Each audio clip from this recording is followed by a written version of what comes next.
قاری سے ویډیو تیار ده بس مهرباني وکړئ وروايي چې پته یې ولګېږي. ستانکزي صاحب نه خدا د امریکایانو ملګري لږ غوسه کېږي، خو دوی نه موږ بخښنه غواړو ځکه زموږ ضرورت دی. او ملګرو لایف پرونه د سره شیر کې کني لکړه را اخلم مهرباني وکړئ. لایف شیر کې ملګرو لایف ته یو کش ورکړئ په دې غټو ګروپونو کې. بالکل مهرباني الرحمن الرحیم مالک یوم الدین ایاک نعبد و ایاک نستعین والصلاة والسلام على اشرف الانبیاء والمرسلین نبینا محمد وعلى آله واصحابه اجمعین.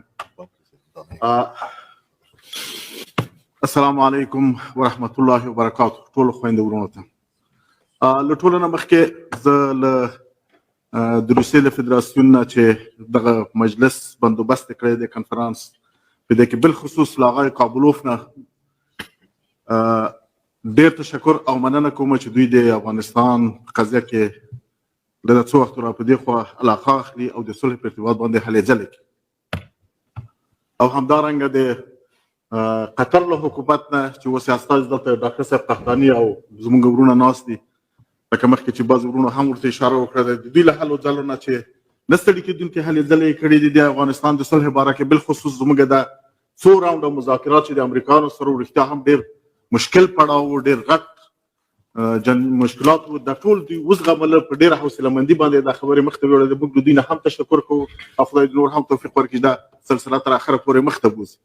او همدارنګه د چین له حکومت نه چې زموږ ګاونډی غټ ملک دی له دونه هم ډېر تشکر کوو چې دوی هم د افغانستان په قضیه کې همیشه مثبت رول لوبولی دی او ښه کردار ادا کړی دی د صلح باره کې همیشه مثبت قدمونه اخیستي.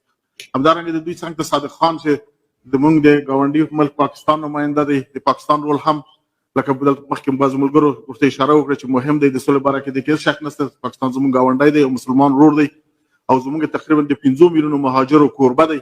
موږ له دوی نه هم ډېره مننه کوو تشکر ترې نه کوو چې د صلح باره کې دغه کړي او همدارنګه د افغانستان ټول ګاونډیان او د منطقې ملکونه او د دنیا ملکونه څوک چې د افغانستان په صلح کې یو قدم هم مثبت دي موږ هغه ته ښه راغلاست وایو قدرداني یې کوو او همیشه به ورسره انشاءالله همکاري کوو.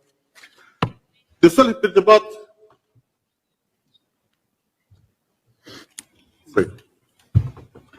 نو د صلح په ارتباط زه څو خبرې کول غواړم چې نن خو الحمدلله ټولې خبرې د صلح وي او د صلح باره کې وي او صلح ډېره مهمه ده د افغانستان لپاره. خو یو خبره زه کوم ای کاش همی لفظ صلح را که ما در 2021 میگیم کاش که در 2001 هم میگفتیم. 2001 آمریکا با تمام غرور و کبری که داشت بش داخل افغانستان شد و مردم بیگناه را هزارها و صدها هزار پایمال کرد و بمبارد کرد و زن و مرد هیچ کس صلح نمیگفت. حتی ما به یاد دارم یک هفته به ماه رمضان مانده بود سال اول 2001 بعضی از کشورهای جهان بعضی از کشورهای اسلامی این پیشنهاد کرده که چون ماه رمضان میه به خاطر ماه رمضان باید امریکا عملیات خود بند بکنه. بش با تمام غرور خود امی صدا را کرد که ما در ماه رمضان عملیات خود دو چند و سه چند میکنیم به خاطر اینکه یک عبادت است که ما تروریستا را بکشیم. باسم ستانکزی صاحب روبروی ما وطندار ما است امروز میگه که به خاطر ماه رمضان. باسم صاحب ستانکزی در ماه رمضان 2001 در کجا بود؟ چرا میره نمیگفت؟ خب ما علی ملک بیشتر اینا گفتن که باید انتقاد نکنه که مجلس خراب نشه. ما می گپ میذارم که می صلح هر کس صلح میگه. خو صلح وقتی میخواه که اسبا در آورده شه باز بعد از صلح میخواه. در 2001 چرا صلح نمیکردیم؟ امارات اسلامی خو میشه که بیشتر که مولا برادر خون به اشاره کرد مولا شیخ صاحب اشاره کرد تحریک طالبان به خاطر قائم کردن صلح در افغانستان به وجود آمده. در افغانستان در قدم قدم افغانستان بالای مردم در سر مردم میخ کوبیده میشد. از منزلای 4 و 5 میکرون زنا و دخترها خود انداختن. تنظیم طالبان تحریک طالبان خود به خاطر استقرار صلح در افغانستان آمد. در 2001 که بالای افغانستان تجاوز غیر قانونی بدون دلیل صورت گرفت. شما دیده باشید که چندین دفعه وزارت خارجه ما از قول امیرالمومنین از دیگه اعلان کردن به حکومت بش که بیاین با ما بشین ما شما با هم اگر شما ثبوت داشته باشید ما میخوایم موضوع از طریق مذاکرات و صلح اجرا بکنیم. اما اون وقت اونا هیچ کار قبول نکردن. نه به مذاکره شدن نه به صلح آمدن و نه از جنابان ما کسی چی کرد. همه میگفتن که باید کشته شود، بمای کلان به، تیارای کلان به و هر قدر سلاح بلندتر و خوبتر که بالای افغانستان پرتاب بشه این خوبتر و باثرتر است. چرا دوی و زنای افغانستان کشته نمیشد؟ دوی و بچهای افغانستان کشته نمیشد؟ دوی و خانه افغانا کشته بمبارد نمیشد؟ آیا تمام سلاح‌های مدرن ناتو و امریکا در افغانستان تطبیق نشد؟ مادر بما در افغانستان انداخته نشد؟ و بهتر دانا بودن که در بی بی سی و در امریکا استقبال کردن که از اینکه باید بمای کلانتر انداخته شد. امروز صدای صلح بسیار ناوقت است، بسیار ناوقتی صدا میبره. خب ما امید از این میکنم که صدا باید 2001 ببرامد. امروز ما کشته نمیداریم، امروز ما مشکل نمیداشیم. امروز بعد از زیادر از 1 میلیون کشته از همه جانب ما صدای صلح را پیش میبریم. خب ما باز هم امی موضوع را میگیم. پیشنهاد ما در 2001 هم صلح بود. در 2011 که ما دفتر خود برای اولین مرتبه در قطر باز کردیم ما هم صلح میگفتیم. در 2013 که در قطر دفتر باز شد ما امور کرزی مگوره چې ګوتې ټسوي دفتر خلاص و مذاکرات و صلح شروع شد. این که دفتر چرا بند شد؟ کی مانع شد؟ بازم شما فکر بکنید چرا که بند شد. بعد از اون باز با اداره اوباما 2 مرتبه ما مذاکرات داشتیم و این مذاکرات ما تا سرحدی رسانده که دیگه مذاکرات بین افغانی شروع شد. اونا پس کردن موافقتنامه را پس لغو کردن و رفتن. بالاخره در زمان آقای ترامپ که خلیلزاد صاحب مشیر خلیلزاد صاحب حیات روان کردن و مذاکرات کامیاب شد به این سرحد رسید. ورونو دا درته باور وکړئ زما ملګري دلته ستا د 2011 نه چې موږ د صلح په مذاکراتو کې اخته تر دننه پورې بعضې ملګري دي بعضې خولې خو نن چیغې وایي چې مذاکره صلح موږ له 2011 چې له افغانستان د قطر ته د صلح په نامه تللي خو راځئ چې صلح وکړو. صلح دا نه ده چې د میز په سر خبرې کوو. صلح راځئ چې عملي قدمونه کېږدو.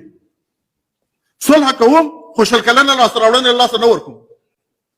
What do you mean by شل کلنه لاسته راوړنې؟ څه شل کلنه لاسته راوړنې؟ که دا شل کلنه لاسته راوړنې د اشغال په دوران کې بیا خو د شوروي په وخت کې موږ لاسته راوړنې درلودې هغه بیا ولې قطع او که داسې په ټوله دنیا را دعوت کې شل کلنه ور په باندې حکومت کې موږ اشغال کې شل کلنه لاسته راوړنې ولرو. شل کلنه لاسته راوړنې همدغه دي چې 1 میلیون انسانان وژل کېږي. شل کلنه لاسته راوړنې همدغه دي چې 2000 ناخوالې نورې کېږي.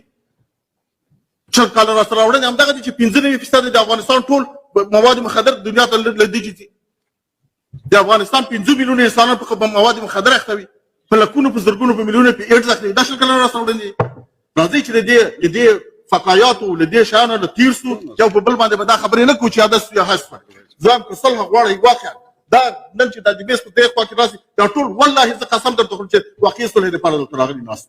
که دا صلح نه وای موږ دلته ضرورت نه درلود چې راسو. موږ د امریکا سره توافقنامه امضا کړې امریکا به وځي د توافقنامې مطابق. خو موږ چې غواړو موږ نه غواړو چې د امریکا له وتلو نه وروسته بیا یو افغان هم ووژل شي. خو موږ داسې صلح نه غواړو چې بر یک ماه رمضان بیا کې صلح وکړو بیا بر یک هفته صلح وکړو بیا بر 2 سال صلح وکړو. موږ کو صلح غواړو په افغانستان کې صلح راځي دا به دایمي صلح وي. دا به داسې صلح چې بیا په افغانستان کې مرمۍ نه فیر کېږي بیا په افغانستان کې جنګ نه وي. راځي چې داسې صلح ته راسو. د داسې صلح لپاره بیا قرباني غواړي له خپلو مصالحو نه به تېرېږو له خپلو شخصي منافعو نه به تېرېږو. داسې به نه وي چې یو ورځ یو موقف وي بله ورځ بل موقف وي.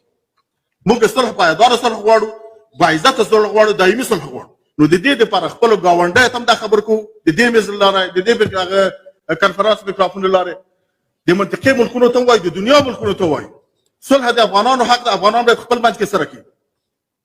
موږ چاته دا حق نه ورکوو چې پردي خلک پردي ملکونه راسي زموږ په صلح کې ګوتې وایي او موږ ته نظام ټاکي یو ډېر کړي چې ما داسې نظام غواړو بل وایي چې موږ دا نظام غواړو موږ په افغانستان کې داسې حکومت غواړو بل دا اوس نن زه تاسو ویلی چې په ټوله دنیا کې سیاسي خبرې په مکتوب په میډیا کې روانې دي. یو ملک یو نظام خوښ کړی بل نظام خوښ حتی تر ائتلافي حکومتونو پورې چې دا به جوړېږي دا به کېږي.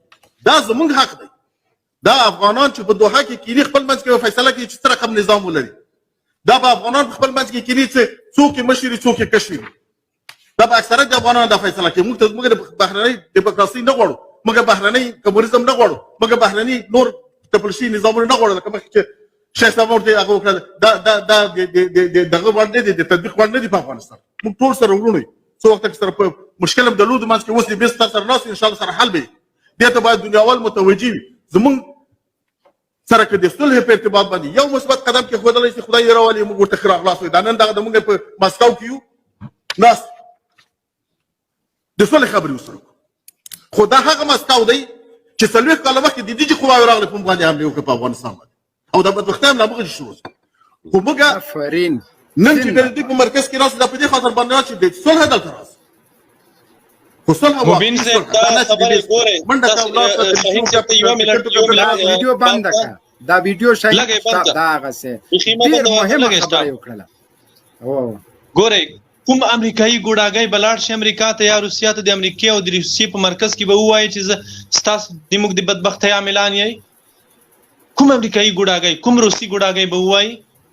دا الحمدلله د اسلامي امارت د مشرانو ایمان دی د دوی ایمانی قوت دی چې په روسیا کې په مسکو کې د مسکو په زړه کې د روسیې د بهرنیو چارو وزیر په وړاندې د کابلوف په وړاندې وایي چې تاسې راغلي وای د موږ په خاوره مو برید وکولو د موږ خاوره مو برباد کړه خو ناکام شوئ تاسې اشغالګر وای.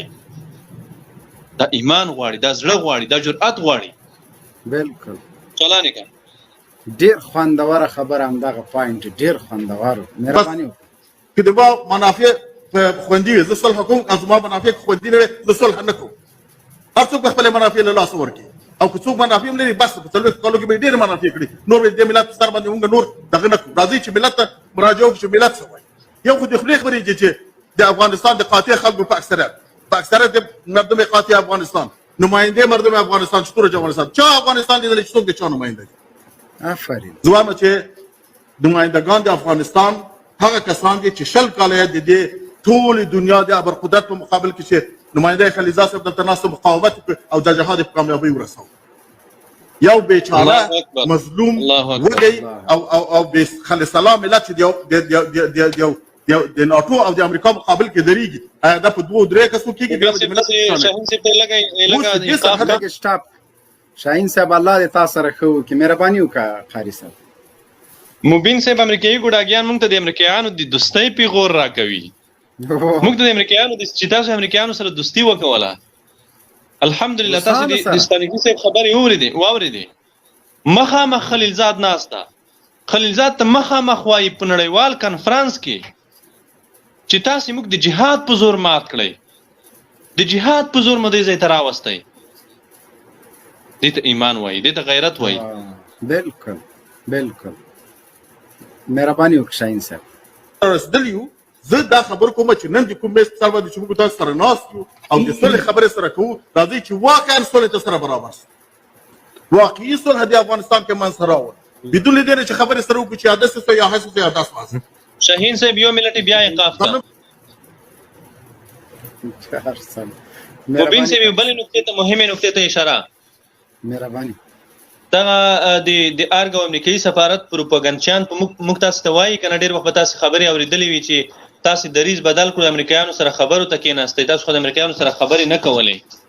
موږ کولې د امریکایانو سره خبرې خلیلزاد او امریکایي ټیم ته ستانکزي سره مخامخ لګیا ده ورته وایي چې په 2000 لومړي کال کې تاسو ته موږ وړاندیز دا و چې موږ سره خبرې وکوي تفاهم وکوي خو تاسو ډېر مغرور وای تاسو ډېر غرور اخیستی وای تاسو د قبر په اخرین نشه کې وای تاسو خبرو ته نه وای تیار کني موږ هغه وخت پالیسی دا چې راځي چې دا قضیه د مذاکرات او تفاهم لاره حل.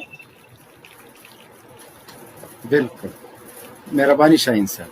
ترابي صاحب ته اشاره وکړه زه فقط دوه خبرې کوم چې د خځو نمائندګي دلته نسته صحیح ده موږ دا نه وایو چې د خځو نمائندګي ولې نسته په افغانستان کې کومه لکه دې خبرې وکړه په افغانستان کې د خځو د نرو حقوق د چا حقوق دلته افغانستان کې نه پایمال شي د اطفال حقوق پایمال شي د نارینه حقوق پایمال شي د خځو حقوق پایمال شي باید د خځو ته حقوق ورکول شي د شریعت په چوکاټ کې حقوق ورکول شي کوم حقوق چې شریعت خدای اسلام او رسول او د افغانستان عناصر باندې باید ورته ورکول شي موږ ورته دي حاضر ټول ورته حاضر دي څوک نه دي سره راوړي ابا حقوق چې دا اوس پیل نه وندي زموږ په جامعه کې دا یوم له شریعت سره سر نه لګي چې مخته ورسي مواد مخدر تاسو ګوره چې زمونږ په 2001 کې مواد مخدر مونږ په یو جابر مونی په فرمان باندې صفر کړ 1 کیلو تریاک تولید نشو امانن د ټولې دنیا 15% تریاک مونږ تولیدوو صادروي دنیا دته یو جدي حکومت غواړي دته یو داسې حکومت غواړي چې هغه مرکزی قوي حکومت تر څو د قانون تطبیق کې په